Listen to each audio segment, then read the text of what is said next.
It gives me great pleasure to introduce one of our partners in the department who's going to be talking about a very relevant topic to all of us. I think we've all had patients who seem to have a perfect-looking knee but just aren't really happy, and we don't have a lot of great options. So I'll have Peter Wu come up to the stage and talk a little bit about some of the non-surgical pain management strategies we have for both arthritis as well as a painful total knee.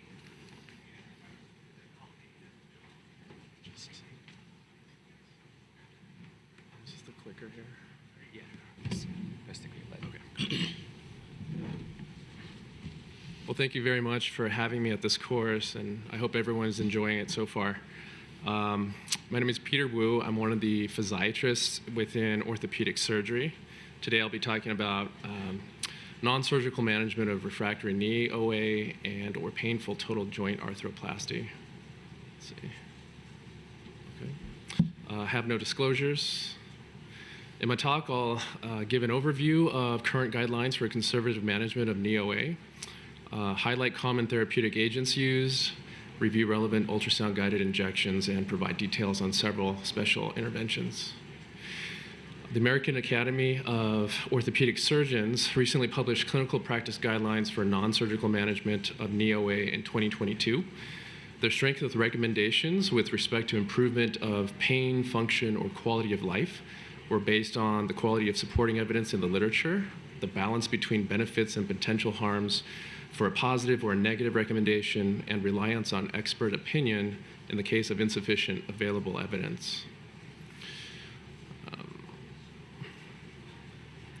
Strong recommendations are for supervised or unsupervised exercise, including aquatic therapy and patient education, the use of NSAIDs and acetaminophen, which have consistently demonstrated improvements in pain and function. And strong recommendations are against the use of oral opioids, including tramadol, which are associated with an increased risk of adverse events and are not effective in improving pain or function for knee OA. There was moderate strength recommendations for the use of an assisted device and weight loss, as well as intra-articular corticosteroids, which have several high-quality studies supporting their use, although the duration of benefits on pain and function was often only 3 months. And data suggests there are some adverse effects on cartilage thickness and bone mineral density over time. There was moderate strength recommendations against the routine use of hyaluronic acid intra-articular injections, despite their common use, which was not consistently supported by several high and moderate quality studies. And then there were limited strength recommendations for the use of manual therapy, massage, acupuncture, or transcutaneous electrical nerve stim, and also dietary supplements, which have demonstrated either no change or some improvement in knee OA outcomes, but have minimal risks. And lastly, there were also limited strength recommendations for interventions of electric nerve stim, denervation therapy, and for PRP, which had only 2 high-quality studies and 1 moderate quality study demonstrating that it may reduce pain and improve function, but it may do worse with severe OA. At the same time, a 2023 systematic review by Osteoarthritis Research Society International appraised the quality and consistency of recommendations for knee OA across higher quality guidelines. And across professional associations, guidelines similarly and consistently recommended in favor of and against the same treatments as mentioned above, but recommendations for Tylenol, hyaluronic acid, and PRP were less consistent across societies and their guidelines. So, here we go. Therapeutic agents most commonly used for non-surgical interventions to address knee pain are corticosteroids, hyaluronic acid, or HA, and platelet-rich plasma, or PRP.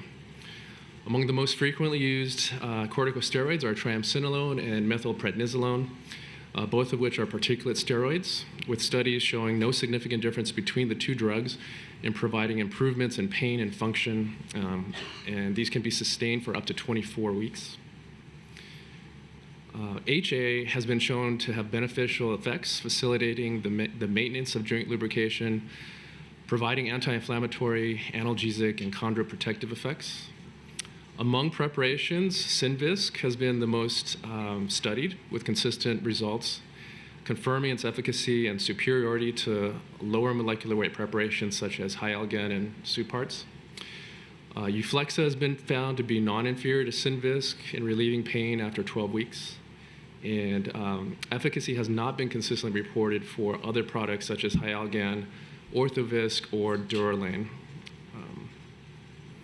With regard to PRP, a 2020 meta-analysis describes that PRP may have greater efficacy than HA in treating knee OA, supporting the recommendations for its use, but with limited strength evidence.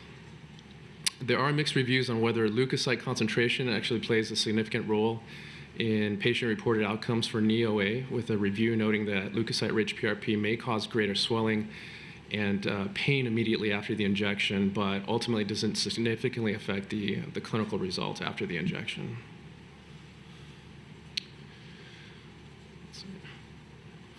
While the injection of steroids may be efficacious without complete accurate placement within the joint, the efficacy of viscosupplementation is predicated on being intra-articular.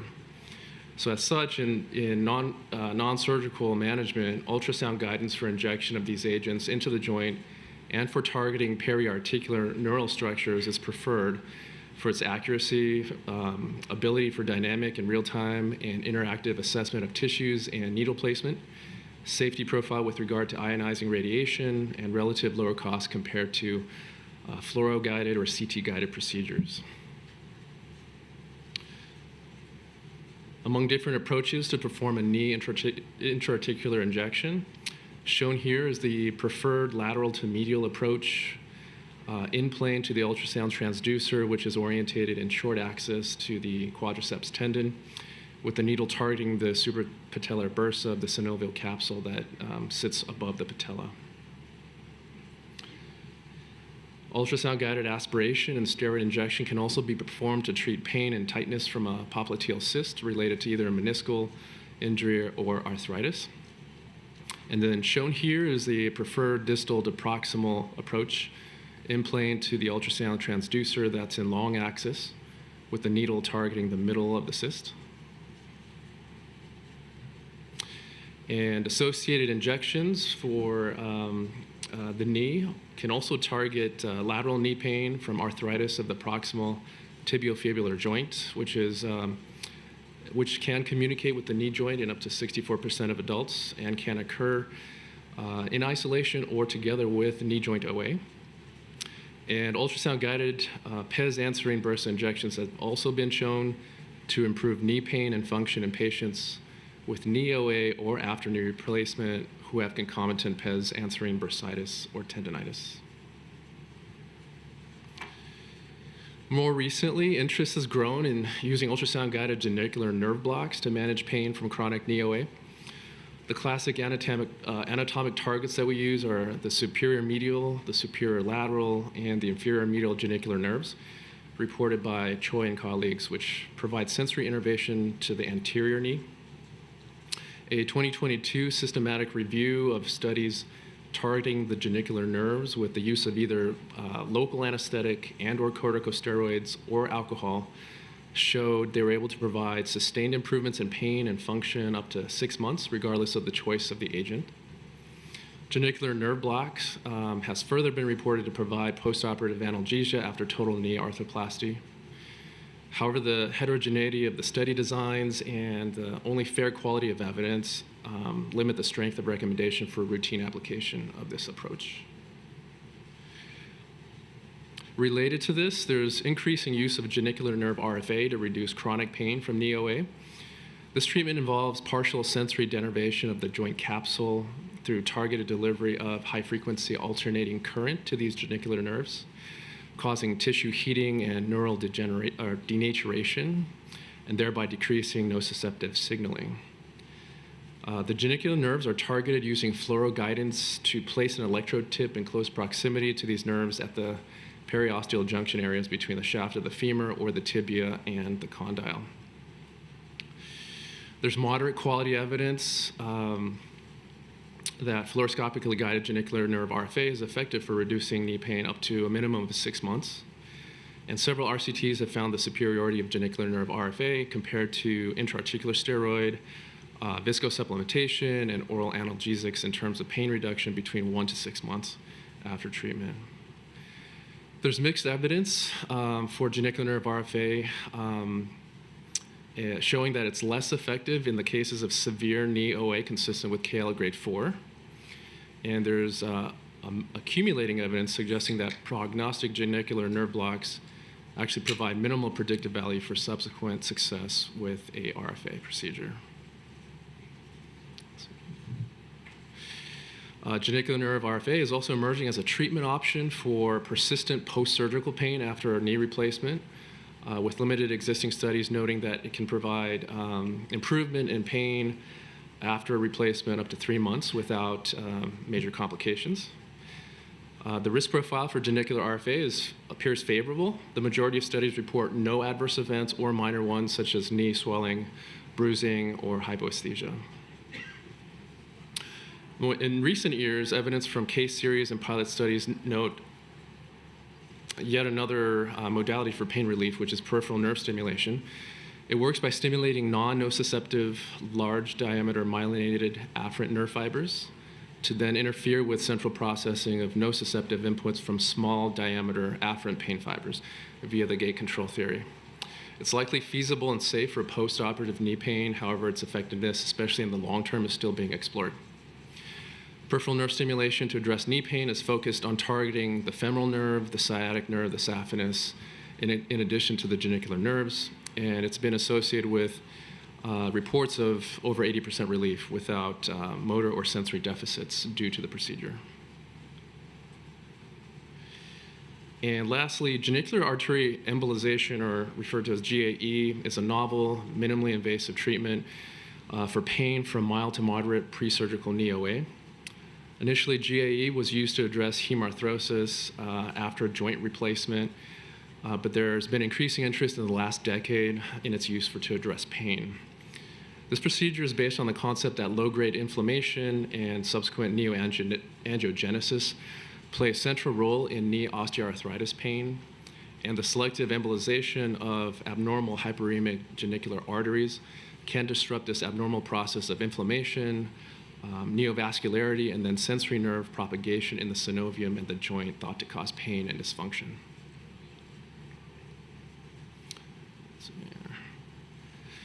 So the general process for this procedure involves catheterizing the superficial femoral artery under fluoro guidance.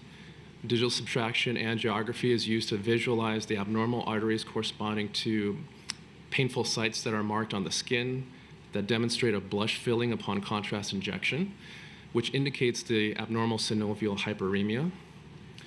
And then transcatheter selective embolization results in the resolution of this contrast blush of abnormal arteries to address this hypervascularity while still maintaining arterial flow as reflected by a patent parent genicular artery and its branches.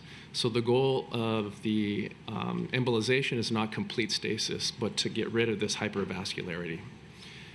The embolic agent used in various studies do vary in the literature with either temporary or permanent embolization characteristics and various particle sizes. These figures show embolization for a severe chronic left knee pain.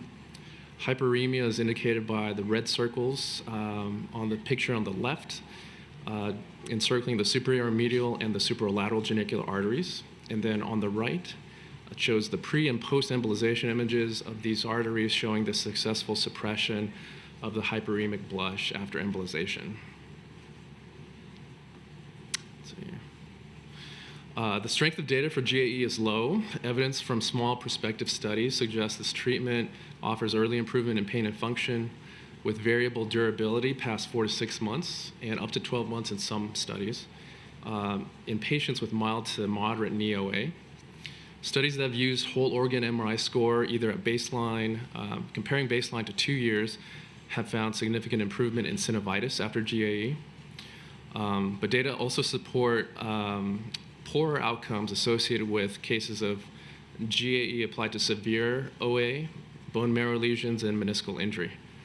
And there's insufficient literature at this time on the outcomes of total knee replacement after someone who's gone under or has undergone a GAE. as well as the use of GAE to treat post-arthroplasty pain. Most studies have not reported severe complications, but these do include focal skin ulceration, that's self-resolving, tissue necrosis, and peripheral paresthesias. And minor effects are more or less the case, with the most common being reported being transient skin discoloration, attributed to distal arteriolar embolization, resolving subcutaneous hemorrhages, and knee pain. So to summarize, I went through current guidelines for non-surgical management of knee OA, highlighted therapeutic agents, reviewed key ultrasound-guided injections, and described genicular nerve block and denervation, peripheral nerve stimulation, and genicular artery embolization as further options for knee pain management. Thank you for your attention. Next, oh, sorry about that. Next, I'll invite up one of our other partners, Dr. Kandemir, to talk a little bit about periprosthetic fractures. I see that he did not use the title in the booklet because it offered 3 options: fix, revise, or do nothing. And if you know Uku, there's only one option: fix. Yeah, being the only trauma surgeon probably in the room. So I'm going to go fast a little bit on this. So the idea is obviously when you have periprosthetic fractures to avoid this kind of complications. And our treatment goal is always to return, for the patient to return to their previous function and hopefully mobilize them early. How we can achieve this? We need to have the fracture to be reduced, anatomic alignment, not necessarily anatomic reduction, because these are not articular fractures. We want the fracture to heal, and obviously, from the beginning to the end, we want the prosthesis to be stable. Obviously, if the prosthesis is not stable, then you may need to revise it. I'm going to try to answer these questions. How to know if the TK loose or not? Do we need to do a MIPO versus an open approach? How to fix them? How proximal the fixation needs to be in a periprosthetic knee fracture? Or what to do when there's an interprosthetic fracture? So the most common classification is and simple one is this, like non-displaced, displaced, and type 3 is with the loose one. There are other classifications, but I don't think we need to know the classifications too much. I think the key comes down to the couple questions. If the prosthesis is stable or not, where is the fracture relative to the prosthesis, meaning that how much bone we have attached to the prosthesis side, what is the quality of the bone, and if the patient's age is old, very old, or there are other comorbidities. The critical question number 1, do we need to know is the implant is stable or loose? I think we are in a good environment that between our arthroplasty colleagues and trauma colleagues, we always ask each other if there's a periprosthetic fracture, if there's an issue, that get another opinion if the prosthesis is loose, is it fixable or not. So how we get to answer this question? How are we going to check this? I think if you have a pre-injury imaging available, you're going to look at if there are signs of loosening prior to this, but commonly we don't have an imaging. Then we get the CT scans. I think CT scans are routinely done, including by myself, but I think they are 50-50 how helpful they are. They are really borderline cases. They don't seem to be very helpful. Obviously, intraoperatively, you can make a decision, but the thing that especially you being an arthroplasty surgeon, you don't want to go into a case, oh, we are going to fix it or revise it, this and this. Would be nice to know beforehand that there's one plan that you're going to execute at least 90% of the time. So is this prosthesis is loose or stable? If you look at the lateral view, it looks like there's a good chunk of bone attached to the prosthesis. But if I look at on the AP view, it looks like both medial and lateral side where the collaterals are attached seems to be there are fractures, and maybe even the splayed kind of sideways, the fractures are out. So how are we going to know? I think the quality and quantity of the bone matters. Doesn't matter which classification you use. For me, for between periprosthetic knees and for periprosthetic hips, and you're going to hear from me from periprosthetic hips too, there are some differences. For most periprosthetic knees, my default will be we can fix them. Is it the best thing to do? There's another question, but I think 99% of the time we can fix them. Unless there's a scheduled surgery for them for revision prior to their fracture, like there was like they were loose, they were scheduled for surgery next month or 2 or 3, or they are really old, like 85. Again, I'm making up the number because it's my cutoff, not necessarily science-based. And if the fracture is very, very distal, in this case, the benefit of fixation and going through a risk of failure of fixation is high. So, or the patient has a potential of healing very poor, like chronic kidney disease, severe liver disease. So the fracture may not heal even in the best case scenario. In this case, I think you may need to revise them. How to fix them? The options are a lot of options now. It used to be just the plates about 10 years ago. Now you can fix with a plate, you can fix them with a nail, you can combine them. I think most commonly you're going to see one of this. You can also use plates plus allograft strut that you can see on the bottom side, either outside, inside the bone, inside intramedullary canal, or outside the bone in revision cases, or you can use a double plate construct too. But the rising star in the trauma world for prosthetic knee fractures is nailing. Everybody tries to nail this, and you'll see more and more nailing because it's more soft tissue friendly, quicker and easier, although there are some pitfalls. And commonly you're going to see a combination of nail plate combination that I think the jury is out. With the retrograde intramedullary nailing, if the total knee implant is amenable for a retrograde nailing, I think you're going to scrutinize your x-rays first. If you know the implant, there are 2 or 3. There's one more article too that I can refer to. Basically, all the implants in the last 30 years, you can find them. And some of them, actually, you cannot nail them because there's no hole in the middle to put a nail through, or the hole is too posterior or too small. There are few of them. Most of the current implant, including the PS ones, actually you can use a nail, like 11 millimeter nail, to put in them. But I refer back a lot of times, if I know I can get the implant, I will look at them to be able to plan the surgery ahead of time. How to do this plating? Obviously, nailing would be more soft tissue friendly. Regarding the plating, I think it comes down to the fracture pattern. If there's a simple fracture pattern, I think most of the trauma-trained people will tell you, will do an open approach. Again, it's not the most soft tissue friendly approach, but I think for a simple fracture, it's better to line everything up. That way you have a reliable healing. And you don't want to mess up the mechanical axis and the rotation, which around the knee, which is also very critical, as all you know. You can do either, if it is a comminuted, we will go for more MIPO approach. I think even in simple one is okay to do kind of MIPO approach, but a lot of times we like to put these bone simple fractures together. You can achieve the same results both ways, to tell the truth. How long the fixation needs to be? Like you're going to put a plate on the side or nail, how hard it needs to go. I think what I can tell you kind of a guidelines on what not to do. In 2023, please, when you use a plate for any reason, don't flap all the 3 holes next to each other. You need to at least alternate the holes, which means that on the shaft of the fracture side, you need to have at least 3 screws, bicortical screws, and over a span of 5 holes, which kind of alternating holes. This is the minimum. If there's an interprosthetic fracture, meaning that if there's a total hip above, you should overlap them to minimize the risk of an interprosthetic fracture that may be coming up. Again, then you go longer than a couple holes, like you don't stop in the middle of the femur. In that case, you got to go above the level of the lesser trach. Do not stop within 2 inches or 5 centimeters to the level of the lesser trach. This is a very high stress area, and it is looking for a fracture anyway. And you put a rigid construct below, you're going to be increasing that risk, and you will see some of them. Again, the green one, the arrow you can see, is a good a way to kind of stay short, but don't go up and just stay just below the lesser trach area. The same thing applies if you put a nail too.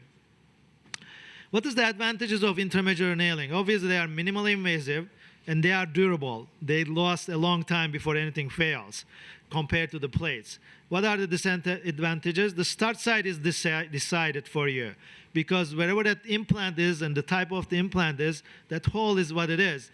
As a surgeon, you don't have a chance to option of changing that start site. And that start site, if it's a little too posterior, or as you can see on this case, is if the implant is placed not in ideal position, or you are not reducing the fracture, there's a good chance that you're going to have a recurvatum deformity. Obviously, this deformity is better commonly if it is like within 5 degrees than having a flexion deformity that is going to block the full extension. But if it goes beyond 5 degrees, then the patient's knee prosthesis will start functioning badly too, and they will have other issues. So it's better to avoid that. So not always an option, an intermediate nail. What are the 2 implants? In the trauma world, there's a rush of the pendulums that have swung so far that a lot of nail plate combos we see on those periprosthetic fractures. I think it's being overused currently, and the pendulum is going to come slowly backwards. I think if the fracture is very distal, basically the amount of the bone you have attached to the prosthesis is small. If they are very elderly and very osteoporotic, meaning that the bone quality is so poor that you want more fixation, if they have a lot of comminution on the medial side, because when you put a plate on the side, this may not hold. Even with the nail, there will be a lot of toggle. Obviously, in the revision cases, I would prefer to use this. I reserve currently on this type of cases. I'm not using in every single case. Then I'm going to go a bunch of cases for you. I tried to make it a little interesting, not the routine cases. So buckle up. I'm going to show probably 6, 7 cases here. This is a 76-year-old patient. There's a distal femur periprosthetic fracture referred to my clinic. Looks like just failed at the above the knee level. But again, this is an interprosthetic fracture. There's an overlap fixed appropriately, looks like it. But some of this fail no matter what you do.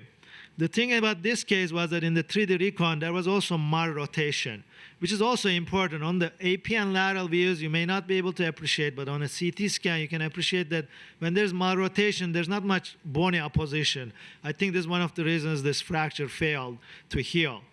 This is like intro photos that I was able to get a nail in there. I check if I don't know the implant or I don't have an idea if I'm going to be able to.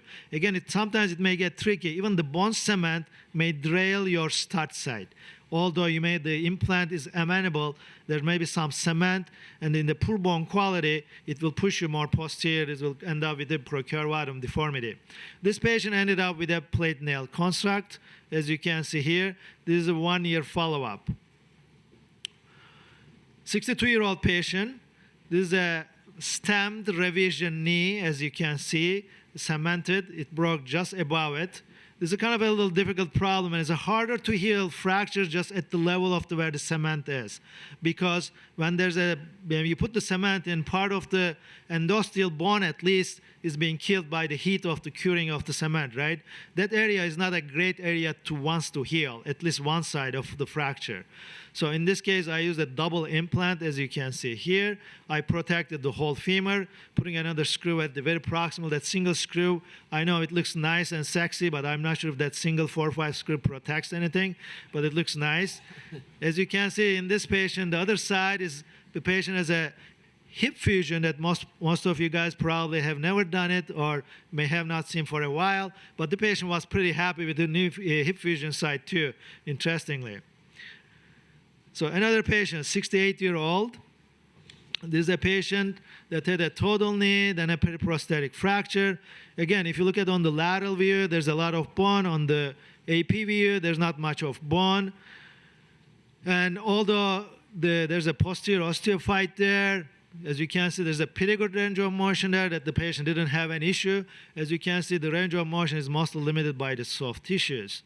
I look at this X-rays, like AP tells me revise it, lateral tells me fix it, and that's what I think this was Dr. Hansen's patient originally too. He called me, can you fix this? And we had a discussion. I think this is a nice thing at our institution, and we always have a good discussion in this kind of borderline cases.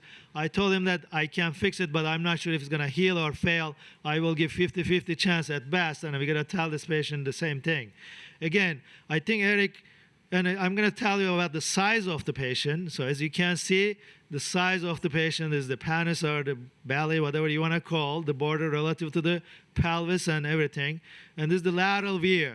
As you can see, I think Eric should be able to put at least 2 total knees, if not 2.5 components in there.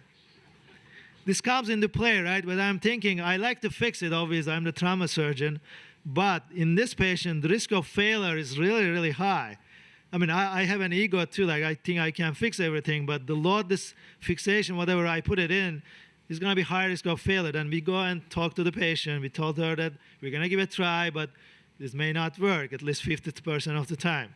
So these are 3D CT images. Again, sometimes they are more helpful. Some CT images, I think, depends on the institution and the technician, you get better images.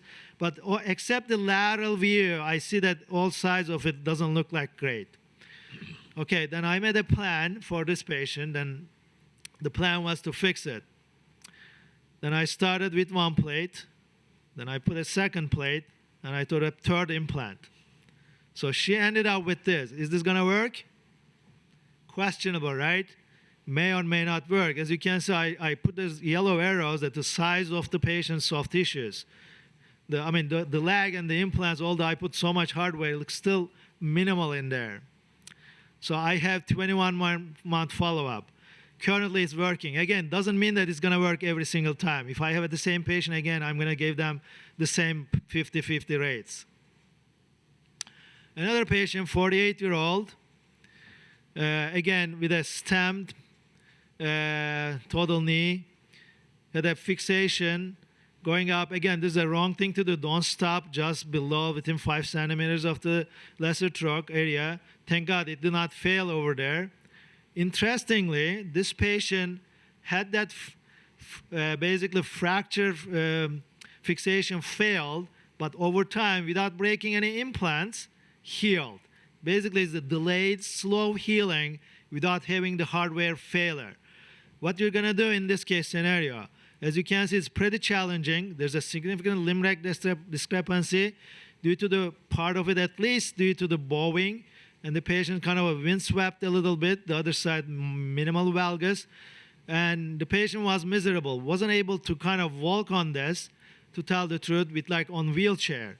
And I sent her to do kind of get the lumbar spine check because she wasn't able to stand up and walk on this. Then she was clear, there was nothing coming from the nerves, etc. Also, the implant, what to do with this implant? There's no great way to fix this, to tell the truth. You cannot just cut above the prosthesis and try to fix it because there's gonna be high risk for failure. The implant was loose, and what we ended up planning for this patient, I did an oblique osteotomy, I slide it off, and we did this revision knee, basically total knee arthroplasty with a long stem, built up stem, I fixed on the side. This is 1 year follow-up of this patient. As you can see, I put a little bigger image on the middle too. There wasn't much healing. I'm like, how long this implant's gonna last? Because as we know, any implant will break or fall apart. I have seen anything break if the fracture doesn't heal. And 1 year is usually a good kind of guideline for me, especially for fracture implants. After a year, a lot of things starts breaking because they end up on their like running out of their fatigue life. So I wasn't able to get this patient back because I was curious how she's gonna be doing too. It took a long time because I called her, she answered, she's like, I'm taking care of my kids. She lives like near Sacramento or somewhere there. So finally I was able to get her back. This is my 5-year follow-up. Finally it healed, and we basically won the race of the failure versus fracture healing. 71-year-old, so we have a hinge knee prosthesis, and she broke at this subtroch area, or reverse obliquity, like whatever you want to call, just below the troch area. What you're gonna do? Obviously, there's no, one option would be total femur, I'm quite sure, but hopefully not most of you are excited to that total femur in most cases. So this is the fracture, it's pretty displaced, and like, there's no great way. You wanna fix this, obviously a lot of times you will use a nail or a sliding hip screw for a fracture pattern like this. But if you do that, there's gonna be a stress riser interprosthetic area that's gonna probably break for sure at some point. Then what? So what I did, I used a blade plate because I thought that the other options are not gonna be as stable. I think sliding hip screw might have worked too, but a nail stopping at that, abutting the revision stem probably wasn't a great idea. So I have a 1.5-year follow-up on this one too. Okay, we're gonna go a little down south. This is a 67-year-old patient who had a total knee, which had some issues of the dislocation, extensor mechanism problem, and also the extensor mechanism, as you can see in the last image, there's no patella in there. I think it had failed extensor mechanism issues. Then after this revision knee, ends up having a fracture just below the stem area between the where the cement is and just at that corner.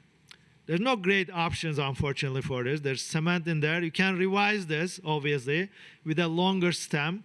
I think this may not be a bad option, but again, I think between all the periprosthetic fractures, I'm going to tell you that the worst ones regarding getting a success to get them to heal are the one with the long tibial stems.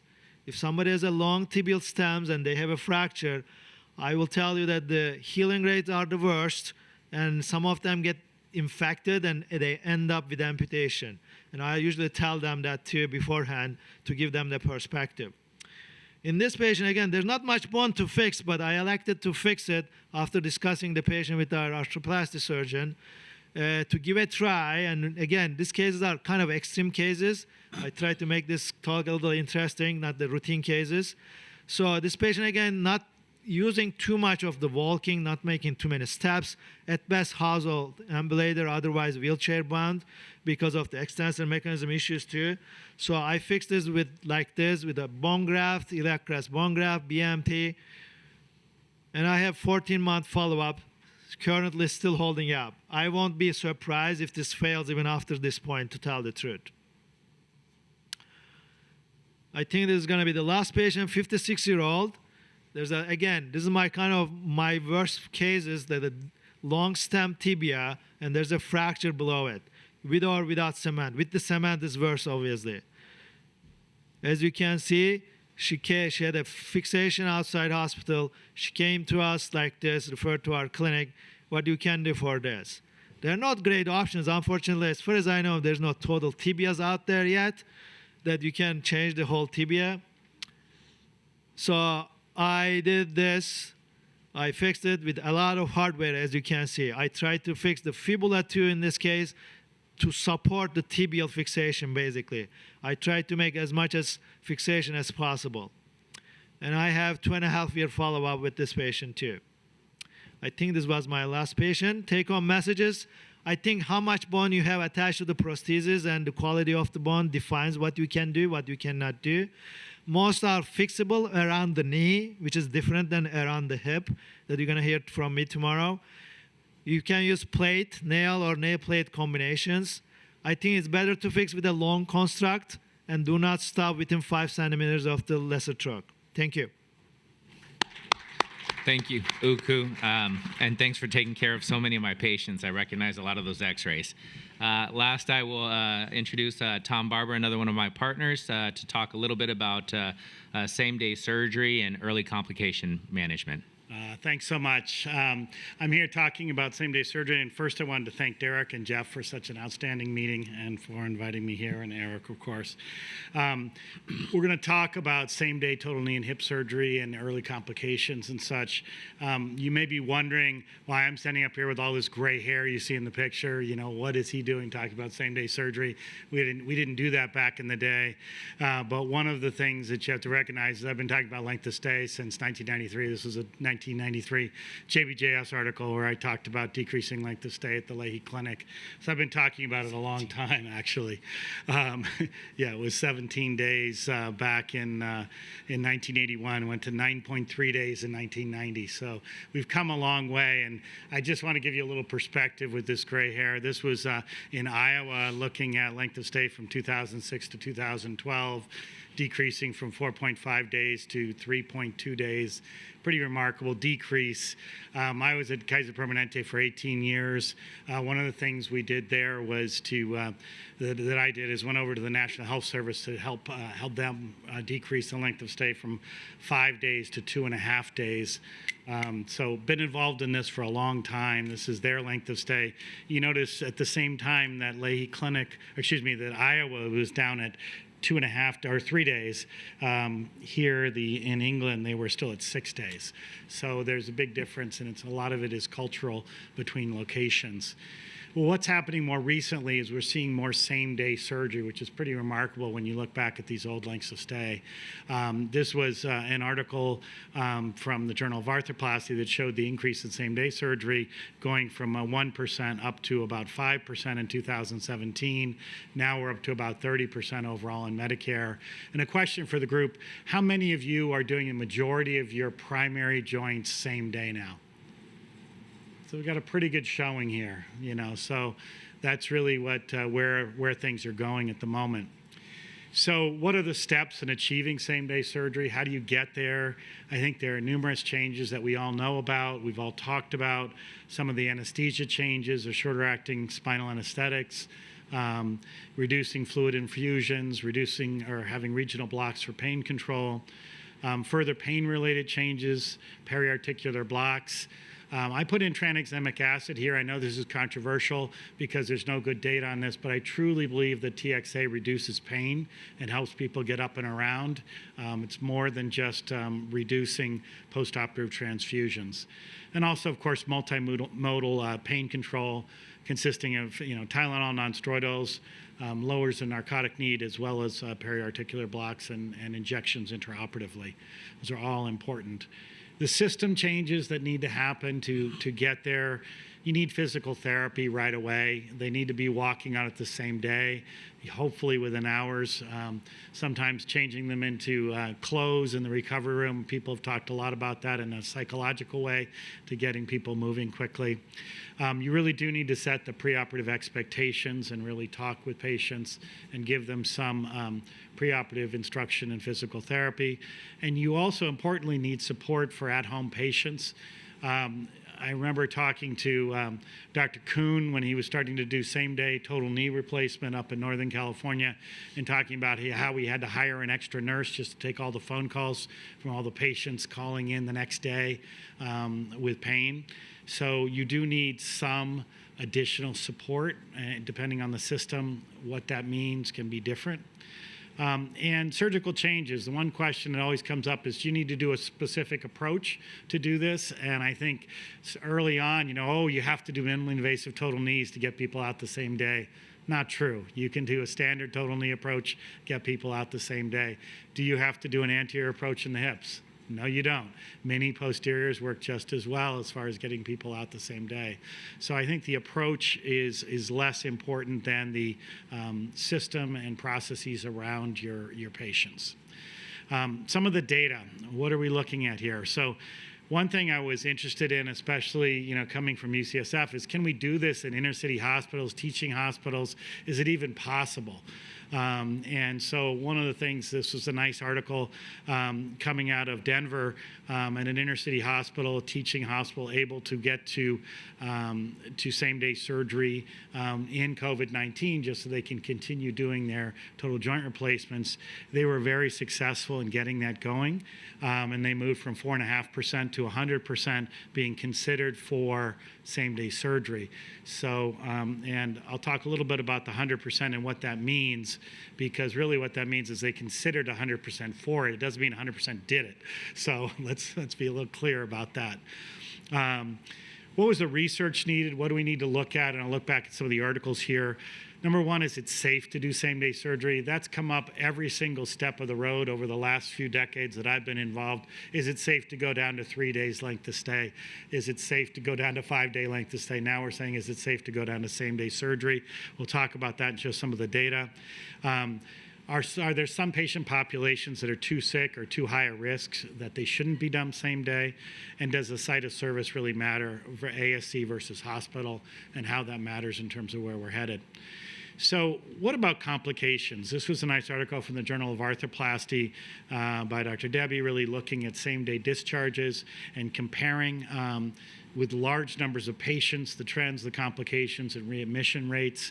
If you look at the numbers here, they're quite considerable. 1.2 million, I think, same-day total knee replacements compared to 35,000, of all knee replacements compared to 35,000 same day. And the complications and the readmission rates, exception, nothing was changed. So there really was no difference in large patient populations between those that were same day versus those that were not same day. What about, this is decreasing complication burdens. What we see here in this article by Dr. Burnett is looking at changes from 2010 to 2020. We see a marked decrease in complications overall in both populations, in both the same-day population as well as the inpatient population. When they compared a matched cohort of same-day versus inpatient, essentially length of stay of the inpatient was 2.4 days on average. There was no difference in complication burden from either of those, but both in same-day surgery and in inpatient, we saw a decreasing burden of complications overall in that 10-year period, which is great. Down below, we looked at the increase in same-day discharges after total joint replacement during COVID-19. I think there were a number of institutions, this is from Virginia, showing that they were able to really significantly increase the number of same-day surgeries without increasing complications and keeping the patient outcomes the same. So I think there are a number of studies here that really show that the complications haven't changed with same-day surgery, and I think that's important. One of the things that people talk about, this is one of the very extensive patient selection criteria. You can't read it, and that's sort of purposeful. It just means that it's very complicated, and you've got to read through everything to say, oh, you can't do this patient there, you can't do that patient there. I think we heard a little bit about that earlier this morning. But the real question is, if there's no difference in complications, why do we have these really involved, if you will, patient selection criteria? And I want to talk a little bit about that. This is a great study done out of the Kaiser Registry that really looked at patients with ASA classification greater than or equal to 3, excuse me. And really looking to say, hey, if we really need to restrict the patients, clearly these patients that are high ASA are going to be high on the list. They shouldn't be done. Well, they were actually able to demonstrate that there was no difference in the complication rates from same-day surgery to inpatient stays in these patients with ASA classification greater than 3. So this is actually quite remarkable. I think that this sort of changed my philosophy in thinking about it and thinking that, is this really increased complications in these patients with ASA greater than 3, or is it site of service issue? Is it that you're doing it in an ambulatory surgery center and you're scared because they might have a complication that you have to deal with, rather than is it safe to do these patients same day? Two different questions: ambulatory surgery center versus whether it's safe to do that patient same day. So we can talk about this. This is also interesting because you can in some ways predict who's going to actually do the same day by looking at some of their comorbidities and their gender, as well as their BMI. But that just predicts if they go home same day. Doesn't say whether it was safe to do it or not. And I think that what we have seen in some other systems, and I'll talk about in a second, is you can get a lot of these patients home. So what are the questions around this? We talked about some of the questions earlier. I would say that, is it safe to do it? I think there's great evidence that says yes, it is very safe to do same-day surgery, and I don't think we should question that. Number two is, even in the sicker patients, ASA 3 and greater, it is safe to do, but patient selection is going to be important where site of service is differentiated. So in other words, if you're doing it in an ambulatory surgery center, you don't have the backup necessarily, and you can't keep them overnight if they have an arrhythmia, for instance, or they have some major issue. So I think that site of service is important. And what is required to make it happen? I think we've looked at that a little bit. Spinals, blocks, low fluid, multimodal pain control, periarticular blocks, nonsteroidals, Tylenol, and injections. No Foleys I put on there because I think that's important also. Available PT and pre- and post-operative resources available. Of course, you don't need to change your surgical approach. What is possible in the Kaiser system here in California, 80% of the cases are being done same day. That's a little bit different because what they're doing is they're doing them all in hospital outpatient. So when you do it that way, you can get a higher percentage than you can if you're trying to do them in the ambulatory surgery center, where you have certain criteria as to who's safe to do in the ASC. So I think that just sort of summarized where we are on same days and same day, and I think we should all be going there. Thank you.